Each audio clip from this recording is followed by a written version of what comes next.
Bonjour, vidéo T01D, toujours sur le système Cynar. Là, on va rentrer dans les accessoires et qu'est-ce qui fait que une chambre Cynar peut être encore plus confortable à utiliser et encore plus intéressante à utiliser. Alors, je vais vous parler de l'obturateur Copal Cynar. Alors, Copal, c'est le japonais qui fabrique des obturateurs et Cynar, c'est le suisse qui passe commande. Voilà, et suivant ses choix et ses désirs. Et donc, l'obturateur Copal-Cynar se monte au niveau du cadre avant. Donc là, j'ai pris un cadre de Cynar, parce que c'est plus léger à manipuler qu'une chambre. Voilà. Et donc, voici un obturateur Copal-Cynar. Voilà, Copal Made in. Alors, c'est marqué Copal d'un côté, Cynar de l'autre. C'est la mise au point de Coco. Voilà. Et la mise au point de Coco. Bon, il n'en veut pas. Voilà, donc c'est marqué Copal Cynar. Alors c'est un obturateur qui se place sur le cadre avant. Donc ça c'est un cadre Cynar. Et qui se place entre le cadre et le soufflet. Voilà. Tac. Et qui utilise un déclencheur souple qui est spécifique. Donc si vous achetez un obturateur, s'il n'y a pas voilà. Si vous voulez acheter un obturateur, il faut le déclencheur souple. Donc, si tous les obturateurs que vous trouvez n'ont pas de déclencheur souple, commencez par acheter le déclencheur souple et après acheter l'obturateur. Parce que l'obturateur est inutilisable sans déclencheur souple. On a un petit levier qui permet de fermer l'obturateur. Voilà, hop, donc là je l'ai réglé sur 1 seconde. Alors on appuie, c'est viril, hein. On appuie et ça déclenche. Voilà. Et ça peut déclencher autant de fois qu'on veut. Alors il y a un système contre la double exposition. Euh, alors là on a un petit bouton pour ouvrir le bazar. Et non, alors sur celui-là il n'y est pas. Voilà. Et sur celui-là il n'y est pas, mais il est sur un autre. Bon, de toute façon j'en ai 3 à vous montrer. Voilà. Ce qu'il faut voir, dans le truc, c'est qu'on va avoir un levier qui va tourner ici. Voilà, on va avoir, alors que je fasse quelque chose, voilà. On va avoir un levier qui va tourner ici. Voilà. Alors je le mets pour que ça prenne un peu la lumière. Bon, donc on voit le levier qui tourne et après ça déclenche. Voilà, ça c'est la première chose. Et sur le côté, donc c'est plutôt en vision arrière parce que c'est pour que le photographe le voit, on a un bouton avec une échelle de diaphragme. D'accord? Avec une échelle de diaphragme. Voilà. Ça, c'est la version, c'est entre guillemets la dernière version de l'obturateur que je vous présente. Donc c'est celui qui va sur les cadres de Cynar P, Cynar F. Voilà. Et donc, et en fait, le petit levier que je vous ai montré qui tournait va tourner plus ou moins en fonction de la valeur de diaphragme que l'on a marquée. Vous voyez, là, il tourne un peu parce que je suis sur 8. Et si je vais à 32, hop, il tourne plus. Alors hop, voilà, tac, et ça marche. Et ça marche. Bon, hop, hop, voilà, ça c'est fait. Alors, cet obturateur est très intéressant, d'abord parce qu'il existe, et, et donc du coup, quand on a cet obturateur-là, eh bien, on peut monter n'importe quel objectif ayant un diamètre de lumière à la sortie de grosso modo 7 cm et demi. 7 cm et demi, 8 cm. Ça dépend des versions. Ça, c'est la première chose. Et donc, par exemple, moi, pour le 20-25, donc là, je vous ai sorti un des objectifs du 20-25, un béret, 2 bérets, voilà, hop, une planchette pour éviter de mettre les dos dedans, voilà, tac, tac, tac, hop, voilà, on va le mettre à pleine ouverture, voilà. Ça, c'est un objectif de 20-25. c'est un objectif de bande repos qui couvre aussi le 20-25 et que j'utilise pour la 20-25. Voilà, on a un diaphragme à iris qui est joli, qui est magnifique. Voilà. Et donc l'objectif, je peux le monter alors que je ne me cours pas de sens. Tac, tac, tac, tac, hop, hop, hop. Alors j'ai jamais monté sur ce cadre-là, donc mais normalement ça devrait y aller. Voilà. Alors c'est pas dans le bon sens, c'était dans l'autre. Il y a un chanfrein que j'ai fait dans un côté mais pas de l'autre. Et voilà. Alors, ça va le faire, ça va pas le faire. Non, ça va pas le faire, c'était dans l'autre sens. C'est bon.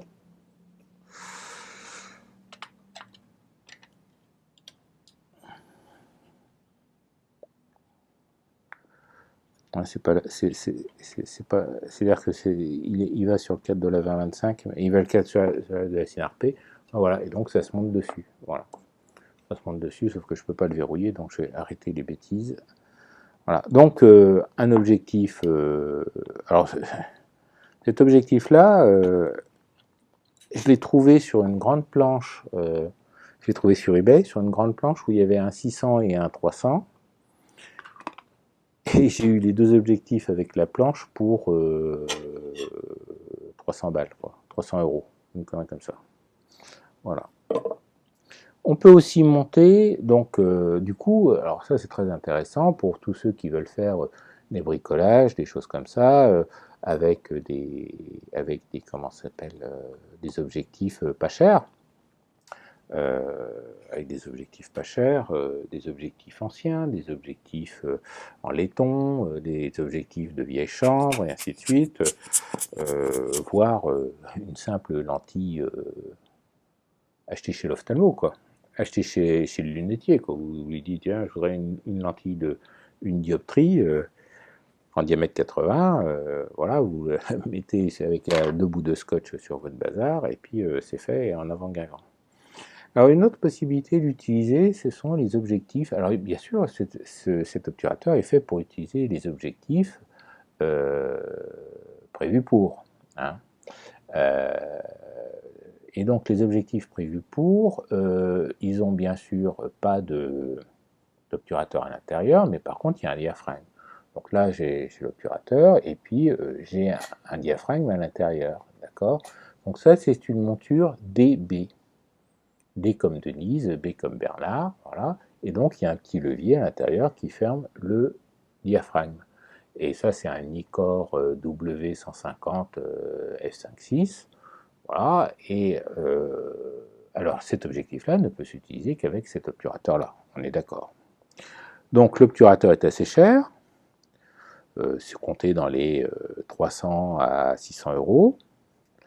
Suivant le modèle, suivant la version, suivant que vous ayez de la chance ou pas, mais l'objectif, lui, il n'est pas cher du tout. Genre 100, 150 €, 200 € grand max. Quand la même version avec obturateur va coûter entre 100 et 150 € plus cher. Alors, bien sûr, ça n'est pas rentable au premier objectif, c'est rentable au troisième objectif, voilà, quand vous avez ce système-là. Et là, du coup, eh bien, je règle mon diaphragme sur le côté. Voilà, par exemple, je vais mettre F16, et puis quand je vais déclencher, eh ben, ça ferme d'un petit trou et ça fait le temps d'obturation. Et puis si je mets un diaphragme plus ouvert, alors ça couine un peu tout ça, ça manque un peu de graisse, mais bon, voilà, tac, ça s'ouvre plus grand. Voilà. Donc c'est un gros avantage.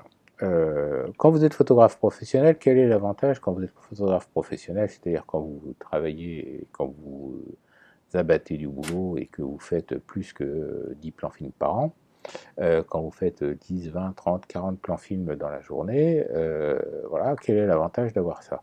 Eh bien, c'est que vous avez un obturateur, le même pour toutes les focales que vous utilisez. Et donc, du coup, vous êtes beaucoup plus à même de suivre les dérives de votre obturateur et d'anticiper, et ainsi de suite. Et d'anticiper les problèmes de révision, les problèmes d'entretien, et voilà.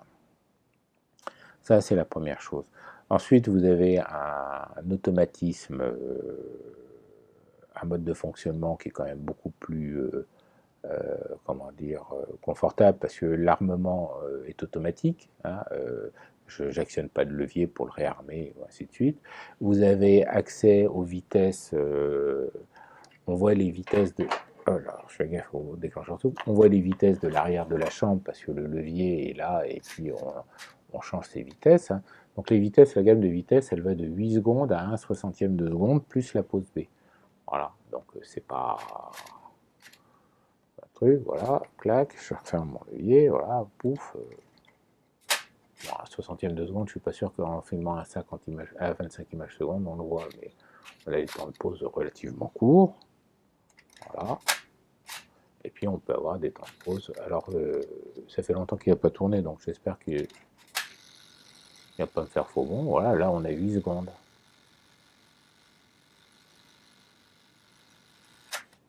Voilà, on a 8 secondes. Alors bon, c'est pratique, c'est sympa. Voilà.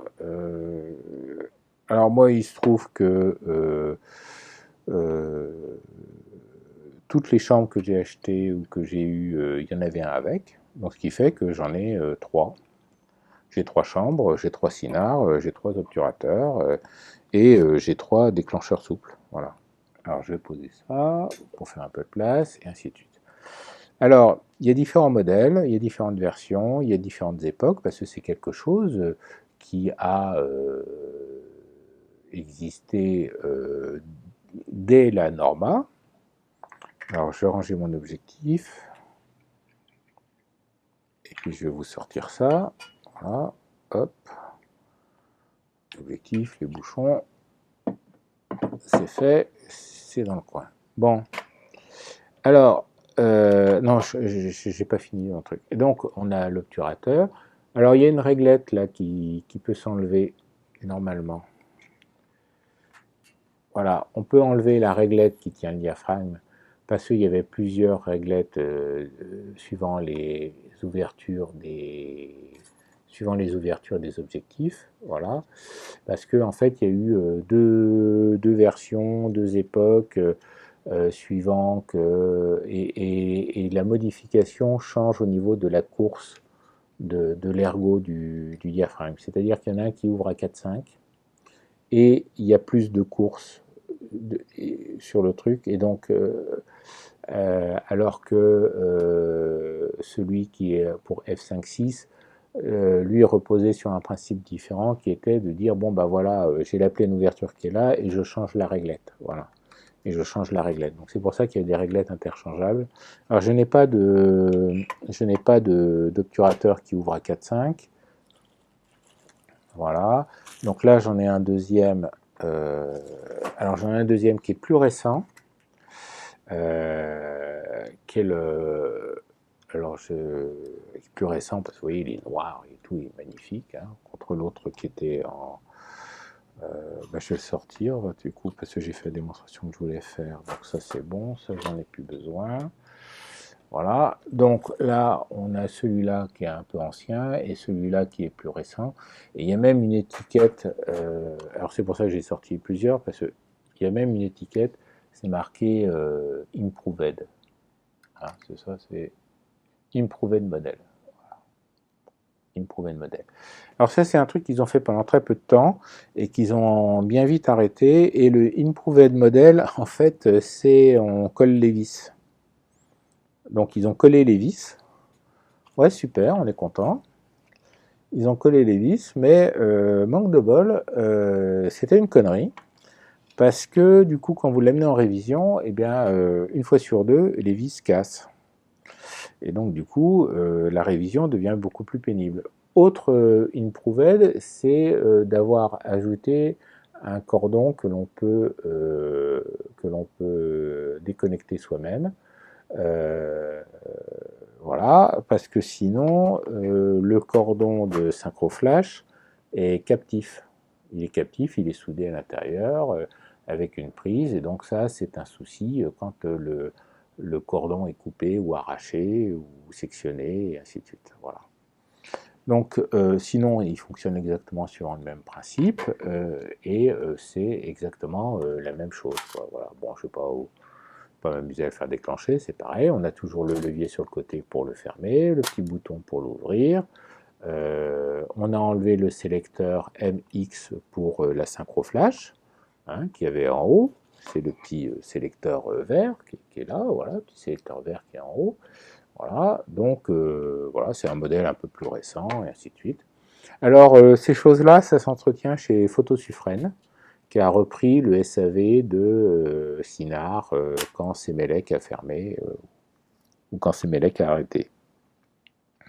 Et moi, je les ai fait réviser chez eux à l'époque, et ça s'est fait. Et donc, ces modèles-là se montent sans souci sur les Sinar P, C et F. Voilà. Donc, sur les cadres qui ressemblent à ça. Voilà, sur les cadres qui ressemblent à ça. Par contre, je ne voudrais pas dire de bêtises, il ne se monte pas sur la Norma. Il ne se monte pas sur la Norma parce que le système de réglage du diaphragme bute sur le bousin, et du coup, alors je vérifie si je ne dis pas de bêtises, il y a un truc. Oh si, ça se monte. Oh, j'ai dit une connerie, ça se monte. Si, ça se monte. Donc ça se monte aussi sur la Norma, donc il n'y a pas de souci. Voilà. Donc vous pouvez acheter n'importe lequel pour la Norma. Donc celui-là il se monte, et celui-là, est-ce qu'il se monte aussi? Ouais, c'est bon. Non, j'ai dit une bêtise. Ça se monte sur la Norma, il n'y a pas de souci. Voilà. Par contre, pour le sortir, il faut réussir à glisser les doigts. Hop. Ça se monte sur la Norma, c'est une bonne nouvelle. Mais, alors, hop. Il y a eu un modèle spécifiquement pour la Norma. Voilà. C'est ce que je suis en train d'essayer d'extraire. Voilà. Il est toute beauté. Et bon, ça, faut pas si qu'on le vire. Voilà. Et donc, il y a un modèle pour la Norma. Et il n'a pas de commande de diaphragme. Il n'a pas de commande de diaphragme. Donc, ça, c'est le modèle pour la Norma. Et donc, le modèle pour la Norma se monte sur toutes les Sinar. Il n'y a aucun souci. Il se monte sur toutes les Sinar. Il n'y a aucun souci. Il a une prise de synchro flash au standard Graflex. Oh, tiens, c'est étonnant ça. Donc c'est le standard Prong, hein, donc il faut trouver le câble, c'est pas évident. Mais sinon, vous prenez un testeur, il y en a un qui est à la masse et pas l'autre, et puis vous mettez un domino. Hein, c'est pas... On a le sélecteur M et X, il n'y a pas de souci. Là, la gamme de vitesse est un peu plus restreinte, donc c'est toujours 8 secondes, mais ça va que jusqu'à 1/32e de seconde. Là, c'est marqué 1/16e de seconde et 1/32e de seconde. On a toujours le bouton avec le bazar. Et là, on a un système qui permet justement d'éviter la double exposition. Alors, je vais chercher mon truc. Je vais mettre un coup sur le truc. Voilà. Hop.